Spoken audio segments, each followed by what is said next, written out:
My name's Alan Russell. I'm the Executive Director of Supporters Direct Scotland, and I'm a Raith Rovers supporter. So our main mission is to represent supporters democratically within the game in Scotland, to help supporters groups set up democratic structures for themselves and have their voice within their club, and to improve the general landscape of Scottish football. The way it's evolved over the years is that for the last 7 years, we've been an independent Scottish organisation focused just on Scottish sport, mainly football, but we look at other sports as well. And we can focus more specifically on the specific challenges and opportunities that Scottish football faces and is confronted with. Fan ownership is ultimately fans collectively owning their football club. We have a specific definition of it, which is around it being owned democratically by an organisation that gives one fan, one vote, and every fan is equal within that.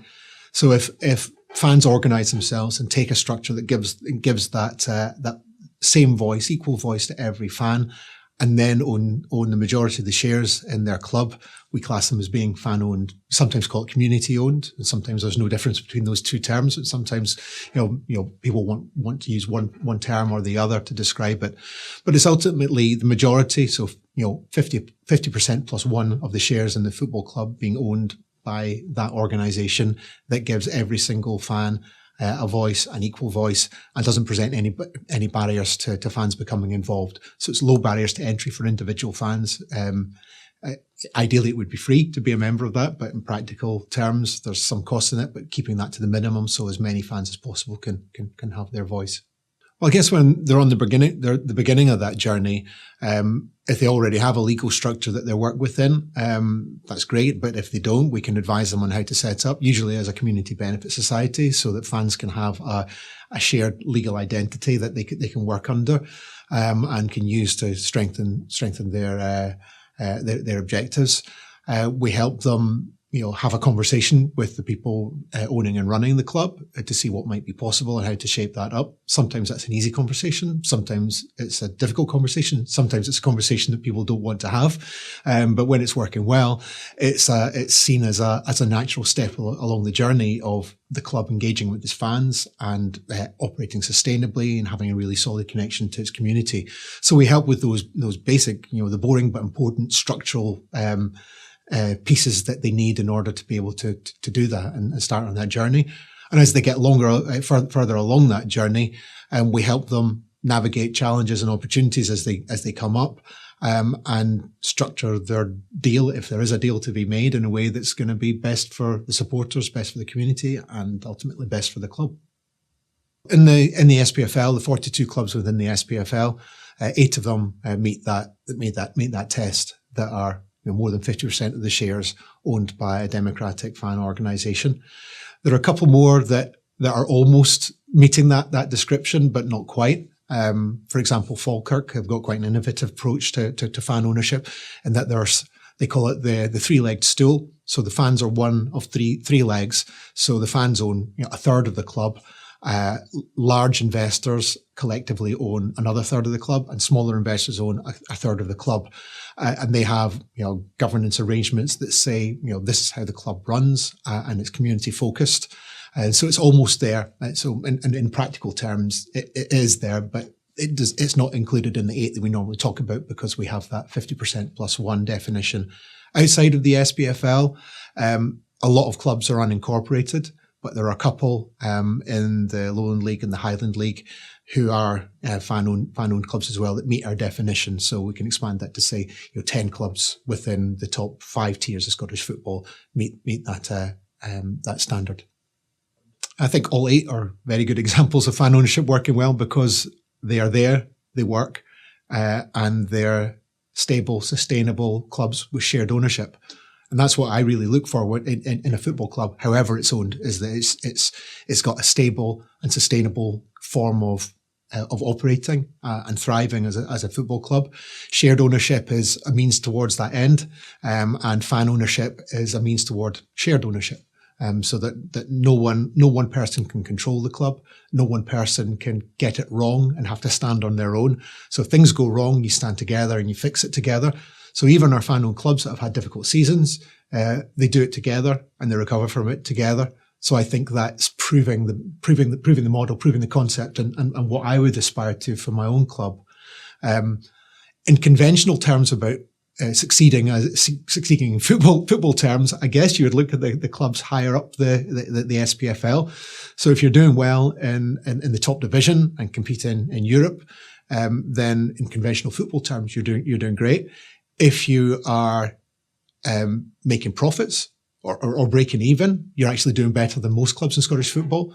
And by necessity, not having a rich individual who can put their hand in their pocket and bail the club out, most fan-owned clubs are closer to breaking even than privately owned football clubs, because they have to work that way.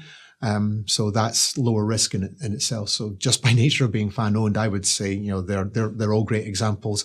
But we have 3 in the Premier division. We have Hearts, Motherwell and St Mirren that are competing at that level, all doing very well. Motherwell became debt-free for the first time in 40 years as a fan-owned club.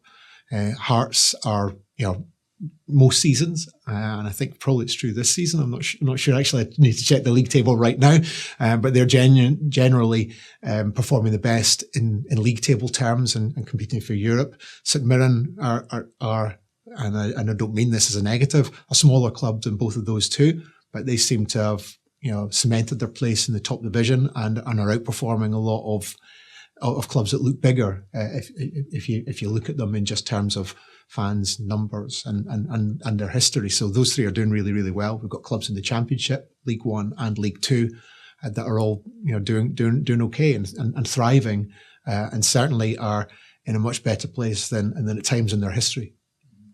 Going back a decade or so, it usually happened when clubs were in trouble. So there was a crisis.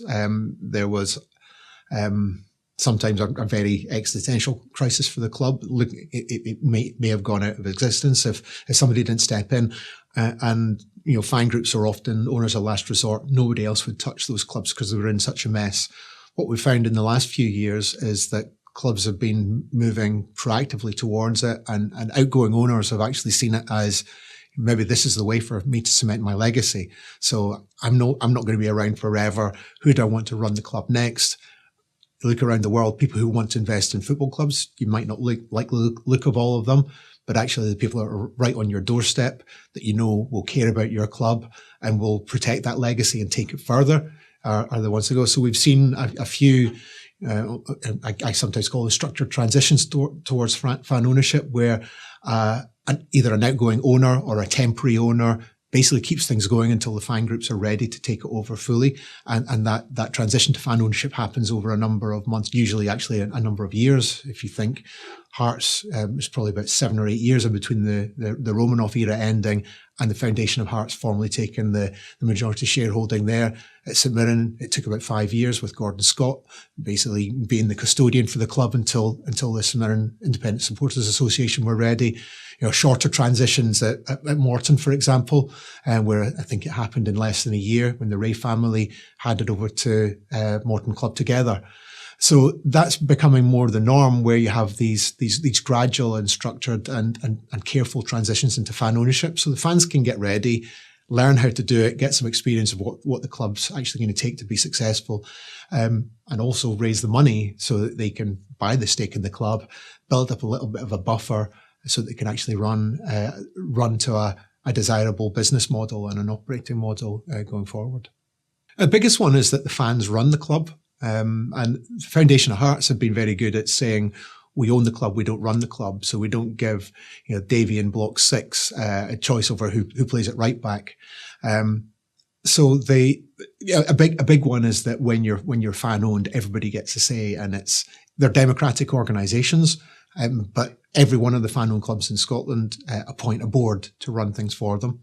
And that's the way that it runs best. You appoint people with the experience, the expertise, and you can hold accountable to do a good job for you as owners.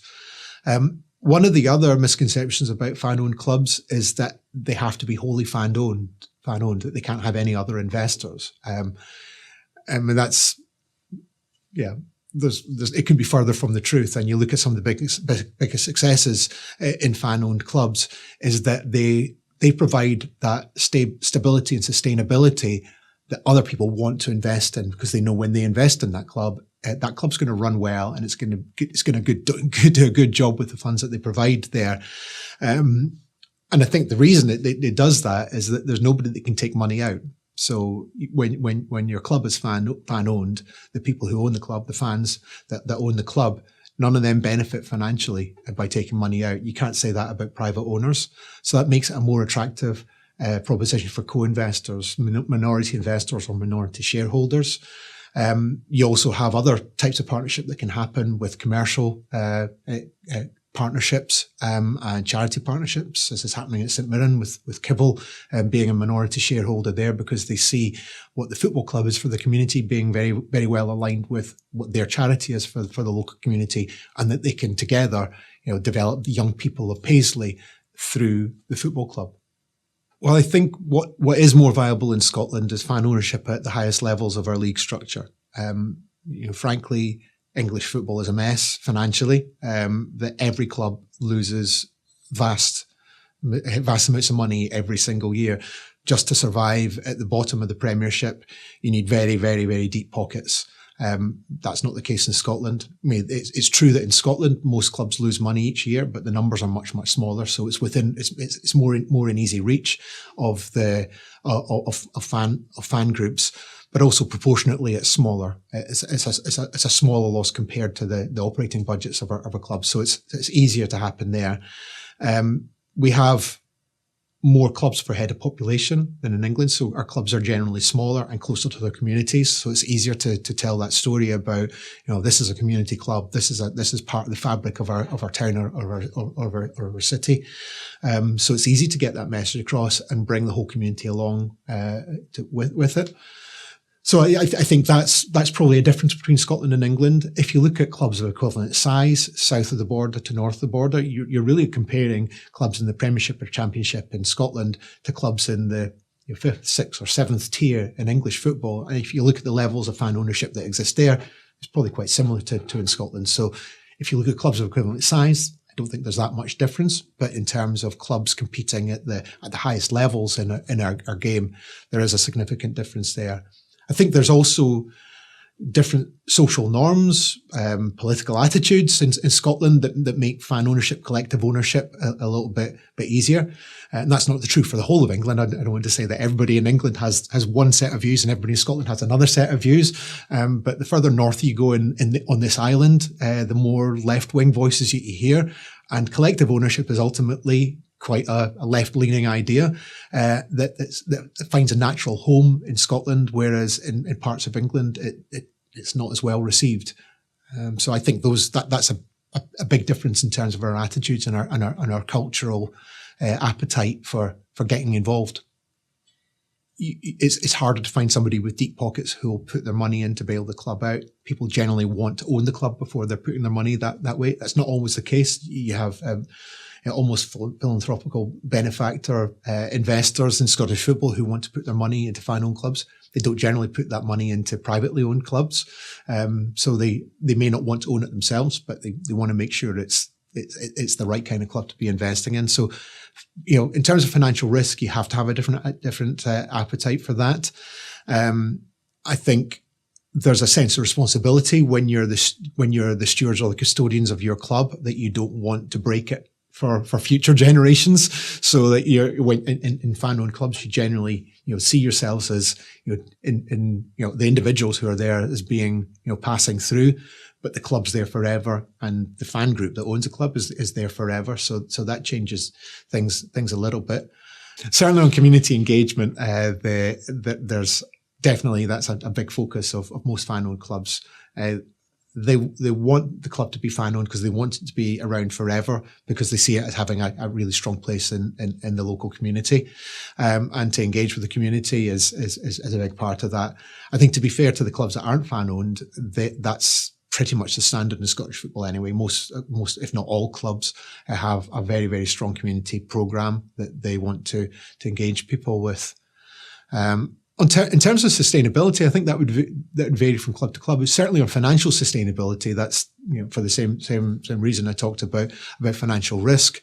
If you look at other forms of sustainability, environment, for example, that would vary from club to club. And if the local community and local fans feel very, very strongly about that, they might want something to happen there, and they may want the football club to be a beacon for the rest of their lives and the rest of the community and the rest of the things they're involved in. So you can actually make the football club the model for how you want everything else to work. So there are certainly some big kind of sustainability, environmental sustainability initiatives that happen at clubs, and not just at fan-owned clubs, but that's a part of it. In terms of the legal system and the financial systems, I don't think so particularly. I think we have a tried and tested model in terms of the community benefit society structure that fan groups can take, and it's now the norm in fan-owned clubs that the fans group, whether it's a CBS or takes another legal form, owns shares and can be a shareholder in a limited company. So in terms of those legal structures, there are no real barriers for that happening. In terms of financial structures, community benefit societies can have community shares issues, and that can be a great way of raising funds. The Scottish Government have a budget that they will lend money to fan groups who are wanting to take control and wanting to buy shares in their club. So that's a great development over the last few years. Not many clubs have got the full way down the line of taking advantage of that. Falkirk were the first, and I think the only ones so far, although I hear there's a couple conversations in progress just now at other clubs. So there are some systems in place, some structures in place for that. I think the bigger challenges are the expectations people have within football about the financial performance and financial model at clubs. Most clubs in Scottish football and professional football everywhere actually make a loss. It's seen to be absolutely normal to take large risks that can impact the club for many, many years if you get them wrong. There is no system of regulating or self-regulating, which would be my preference for football to actually say, no, we want our game to run a certain way, and that doesn't involve taking big unsustainable financial risks. So football itself could say, well, actually, there's a better way of running. There's a way that we want our clubs to run, and can set those standards. That's not there yet. They look at a lot of things in terms of football's own self-regulation around club licensing, about making sure that clubs are run well. But I think they could go forward further on the financial performance and financial norms. I think there's also an expectation that comes from us as fans that when we're having a bad time, or our teams are having a bad time, that somebody will throw money at it. So it gets to the January window and you've got no fit strikers. The club needs to find money from somewhere to buy another striker, even if you can't afford it. So we all place an expectation on our clubs to do certain things that maybe aren't all that financially sensible. I don't know if that will ever change, because ultimately we're football fans. I shout and say the same things about my own team when we're missing players, even though I believe in financial sustainability and a different level of financial performance or a different attitude towards financial risk. I think collectively, if we worked on those expectations and all had a slightly more realistic set of expectations, it would do better. I think the last thing I would say about the financial systems in which Scottish football operates is that although things have improved a lot in the last 15 years, the gaps between divisions are still too big. So when a club is relegated, it's far too much of a deep impact and needs, fairly major cuts to be made in order to survive at the level below. And we've seen clubs that drop a couple of divisions quickly are in real stress very, very quickly, stress that could take years, decades to recover from. I think we need to make those gaps between divisions going downwards a little bit easier for clubs to manage. And also to move up a division, you need huge investment in order to be competitive at the next level up. We saw that a few years ago when Brecon City were promoted to the Championship. I don't think they were expecting to go up. They weren't really in contention all season. When they went up, they did what they thought was the right thing by giving the players that had taken them up a chance to keep them there. But then they had 3 successive relegations and found themselves in the Highland League.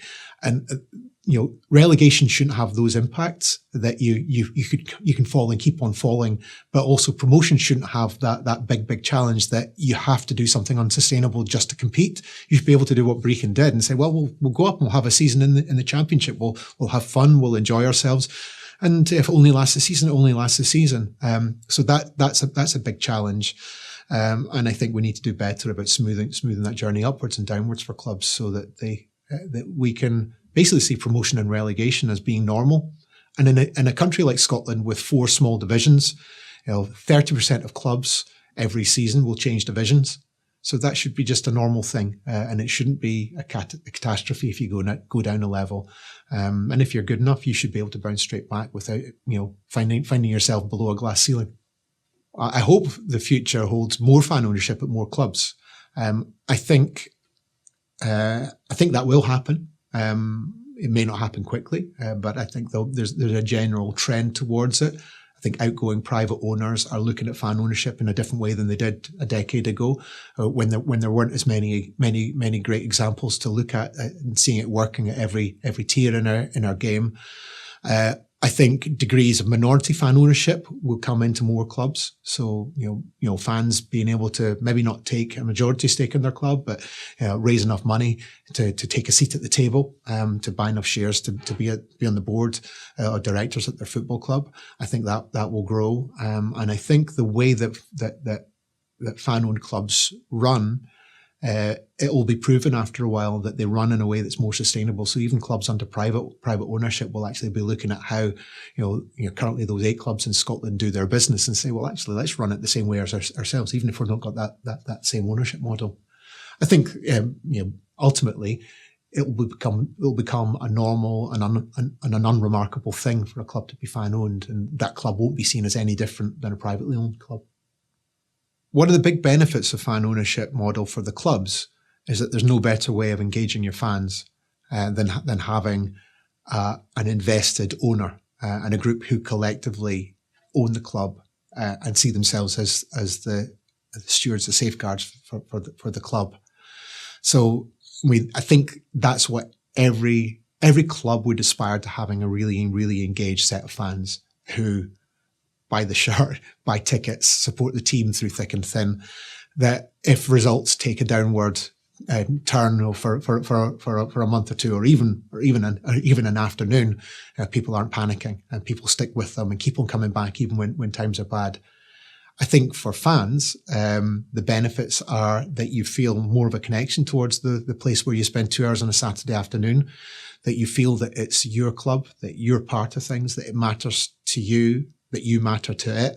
And that's what a lot of people need in their lives, whether it's football, whether it's another sport, whether it's something else, something to be part of that's bigger than themselves, and something that they can build their own patterns, habits and traditions around. And most people started going to football when they went along with an older family member, and it's been passed down to them through their family. So it's almost in their DNA. And I think that's a real benefit for fans to be part of a fan-owned club, is that you know that your club's going to be there for you for as long as you're around, but it's also going to be there for your children, your grandchildren, your nieces, your nephews, your godchildren, and the people who live around you. I think one of the biggest challenges for fan-owned clubs is that football is seen as an attractive place to invest. I don't quite know why, because most clubs lose money every year, but there's a lot of external investment opportunities, or people who want to come and be part of a football club.